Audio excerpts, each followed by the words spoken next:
Alas 6:05 na ng hapon mga kapatid. Nailipat ko na yung pwesto nung ating service. Pero may mga gagawin pa tayo sa ilalim bukas. Yung tambutso, putol. Ayan, dudugtungan natin. Iudugtong. Para gumanda naman ng konti yung tunog niya. Masyadong maingay. Yung hydrovac nating inaayos, ika-4 na araw na ngayon. Matapos na natin. Kaya natin nailipat dyan. At medyo maganda yung preno kaysa dati. Mayroon lang tayong kaunting hihigpitan pa bukas. Gusto nyo makita mga kapatid yung pagka-align nung hydrovac niyan. So mga yung ganitong klase ng sasakyan mga kapatid. Totoo niyan, walang hydrovac talaga yung mga yan. Mahirap daw lagyan kanila. Pinakita ko naman sa inyo kahapon kung ano yung pwesto. At ngayon tingnan natin yung pagkakabit. Umaambon mga kapatid.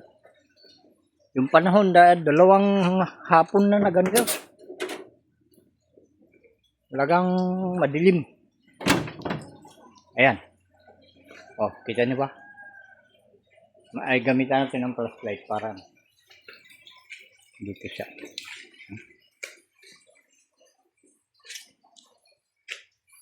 Ilawan natin para makita nyo yung di ba? Ayan siya. Ayan pagka-convert. Tingnan nyo. Di ba? Pagka-convert nyo. Ayan yung kabuuan nyo. Yung hose na pinagkukunan ng hangin, dyan sa intake galing. Mayroon naman siyang check valve yan. Ayan. Ayan yung check valve niya. Ayan.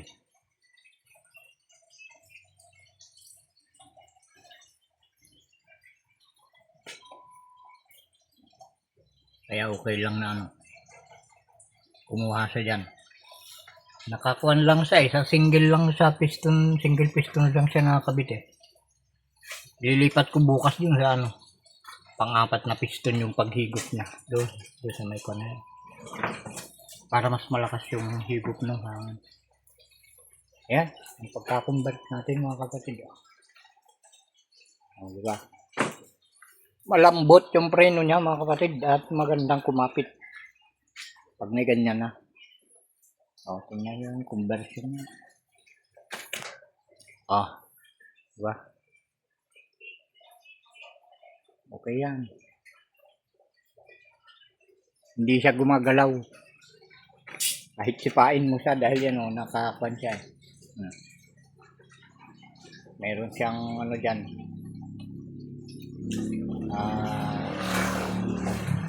Pangpatibay. Bukod sa yan yan nakakabit niyan doon. Di ba?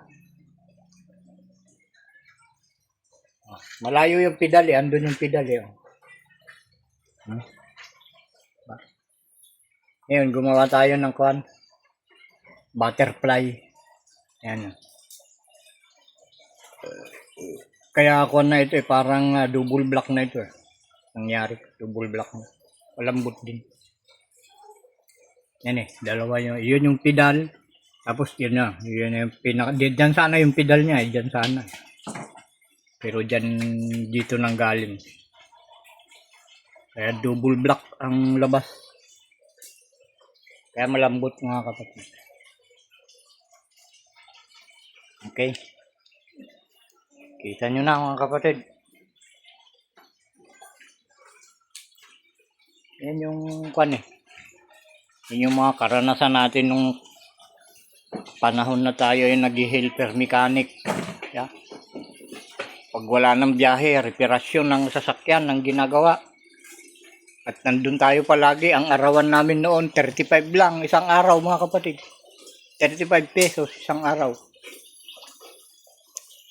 1984, 83, 84, 85. Yan.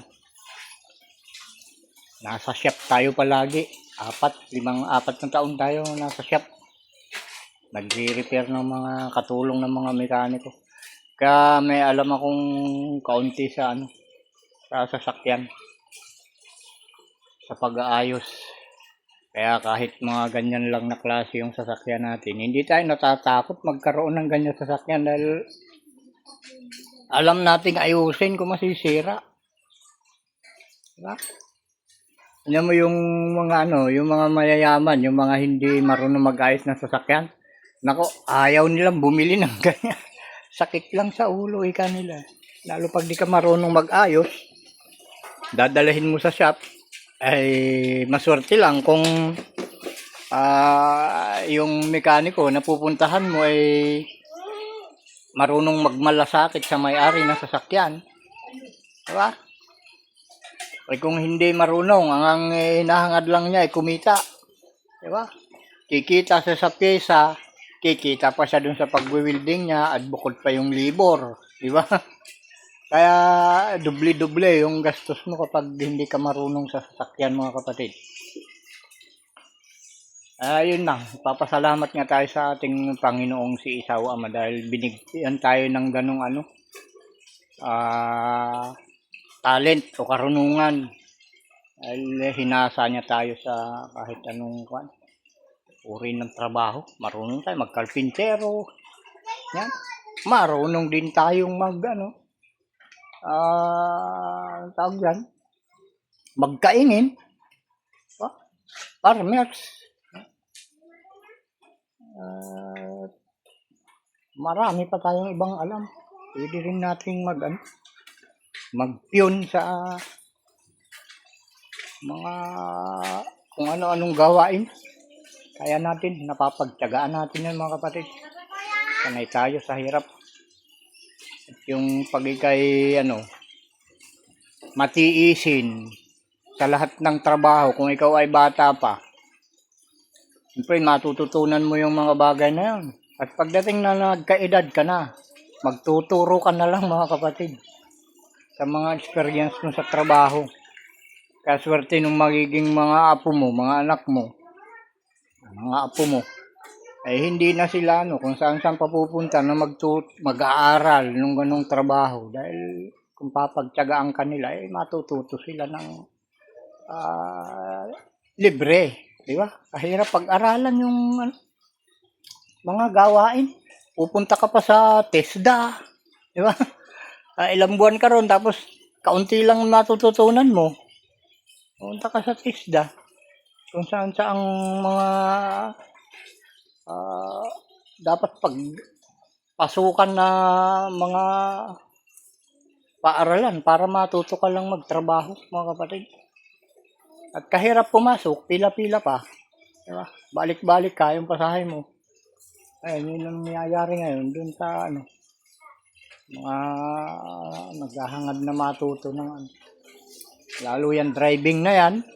Naku, napakahirap pag-aralan yan, mga kapatid. At pila-pila yung nagpapalista sa mga ganyan, pinipili pa dahil yung pag-aari nung mga politician. Pag ikaw ay lugar na hindi siya kakaunti yung boto niya doon sa lugar na pinagmulan mo, ay yung uunahin ay yung lugar na marami siyang boto. Yun ang mga kinukuha niya. Pero pag talo siya dun sa lugar na kung saan ka naroon, tapos mag-apply ka doon sa kanila, driving o mechanic, ganon. Nako, hindi ka ba pansinin? Ganon, mga kapatid. Ang nangyayari. Tiyaga lang, mga kapatid, hanggang bata pa. Sa inyong mga bata na nakikinig, ay kahit anong trabaho, pasukin nyo. Balang araw, mamamaster nyo lahat. Pasukan nyo lahat. Ang trabaho na magpagtiyagaan lang, pagtiisan. At pagdating nung araw, ay kayo rin lang makikinabang, mga kapatid. Yun lang. Salamat sa inyong panunood at pakikinig.